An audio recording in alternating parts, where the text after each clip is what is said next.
Bem-vindos para mais uma aula de processo civil. Dessa vez vamos trazer a respeito da fase saneadora. Fase saneadora que está no artigo 357 do CPC e ela vai acontecer se houver a superação das providências preliminares e não for caso de julgamento conforme o estado do processo. Quando se fala a respeito de saneamento, quer dizer que nessa fase o juiz vai acabar de organizar o processo. Ele vai verificar quais fatos e quais direitos as partes têm controvérsias, ou seja, as partes não concordam sobre o fato e sobre o direito, e, portanto, vai verificar quais as provas que serão determinadas para esses fatos controversos, e também é nessa fase em que o juiz vai verificar a respeito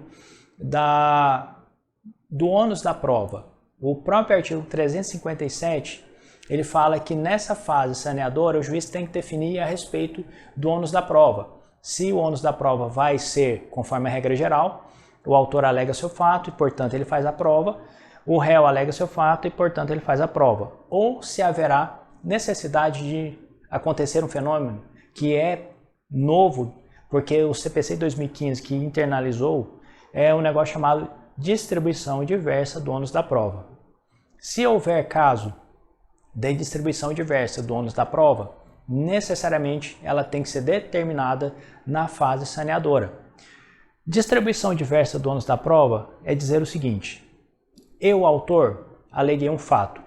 A regra geral da fase probatória diz o seguinte: o ônus da prova é de quem alega. Porém, é mais fácil a parte contrária produzir a prova ao meu favor do que propriamente eu quem aleguei determinado fato. Isso é a distribuição diversa do ônus da prova. Portanto, o juiz, verificando que é caso de acontecê-la, vai determinar que a parte contrária produz a prova, porque a parte contrária tem mais facilidade, tanto técnica, técnica, jurídica ou até mesmo econômica, para produzir aquela prova em benefício da parte contrária. A fase saneadora ela pode acontecer ou por decisão saneadora, que é o mais comum de acontecer. Quando a causa envolver uma complexidade maior, o 357 ele colocou a possibilidade da fase saneadora acontecer em audiência. Então, verificando que a causa envolve a situação mais complexa e considerando o princípio da cooperação entre as partes, o juiz pode determinar a designação de uma audiência de saneamento. O saneamento também pode acontecer em uma terceira hipótese, quando as partes propriamente ditas, elas fazem o saneamento por um negócio jurídico processual e apresentam esse negócio jurídico processual para a homologação do juiz, para a sua apreciação. Então, portanto, pode acontecer o saneamento ou por decisão saneadora, ou por audiência saneadora, ou por negócio jurídico processual, onde as partes ali vão delimitar quais são os fatos e os direitos controversos sobre quais provas as partes pretendem produzir. Quando acontecer por decisão saneadora, o 357 possibilita que as partes, caso entendam necessário, possam requerer esclarecimentos ao juiz no prazo de 5 dias. Então, o juiz saneou o processo, verificou que o fato A e B são tidos como controversos, ou seja, o fato A e B, as partes divergem sobre a concordância da existência ou inexistência daqueles fatos. Porém, uma das partes pode entender que aquele fato não é controverso, que aquele fato não tem controvérsia nenhuma. Então, ele pode requerer que o juiz explique, ou seja, dê esclarecimentos a respeito daquela controvérsia que o juiz entende que há a respeito daquele fato. E esse requerimento de esclarecimento tem um prazo de 15 dias para ser feito, tá?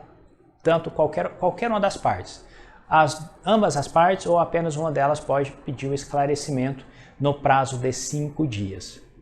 E dentro da fase saneadora, dentro desse momento de saneamento, se o juiz verificar que é caso de haver a designação da audiência de instrução em julgamento, ele vai fazer nesse exato momento, ou na decisão de saneamento, ou na audiência de saneamento, e se as partes entenderem, também podem requerer a designação da audiência de instrução em julgamento no seu negócio jurídico processual. Se for caso de haver a designação de instrução de julgamento, o juiz vai intimar as partes para que no prazo comum de 15 dias apresentem o rol de testemunhas que vão ser ouvidas lá na fase probatória, na fase instrutória. Claro que haverá a apresentação do rol de testemunhas caso houver necessidade de prova testemunhal, porque se não houver necessidade de prova testemunhal, obviamente que não haverá apresentação de rol de testemunhas. Interessante notar o seguinte, que o próprio 357 ele coloca uma limitação que cada parte pode apresentar no máximo 10 testemunhas. E para cada fato tido como controverso, ou cada direito tido como controverso, pode usar no máximo 3 testemunhas para provar a sua existência ou inexistência. A respeito da fase saneadora, nós temos que entender que ela vai existir para que prepare o processo ainda mais, principalmente para a fase instrutória, que é a próxima fase após a fase ordinatória, e a fase está mais próxima da fase saneadora, tanto é que o artigo 358 já vai falar a respeito da audiência da instrução e julgamento, e também a fase saneadora, ela vai fixar esses pontos controvertidos, vai fixar quais os meios e tipos de provas que as partes utilizarão para impugnar ou afirmar a existência ou inexistência daqueles fatos, daqueles direitos. Tudo que foi delimitado na fase saneadora, dali para frente vai caminhar. Então, se o juiz fixou que só pode produzir provas a respeito do fato A e B, as partes não podem produzir ou requerer produção de provas sobre o fato C e D, por exemplo, porque não foram fixados na fase saneadora. E se as partes entenderam que só era necessário uma prova pericial ali no momento da fase saneadora, o juiz, portanto, ele vai determinar que o processo caminhe para a fase instrutória com perícia e as partes não poderão exigir outro meio de prova, porque não foi fixado na fase saneadora. A fase saneadora, portanto, ela organiza e diz como o processo vai caminhar durante a fase instrutória, principalmente para poder chegar na fase decisória.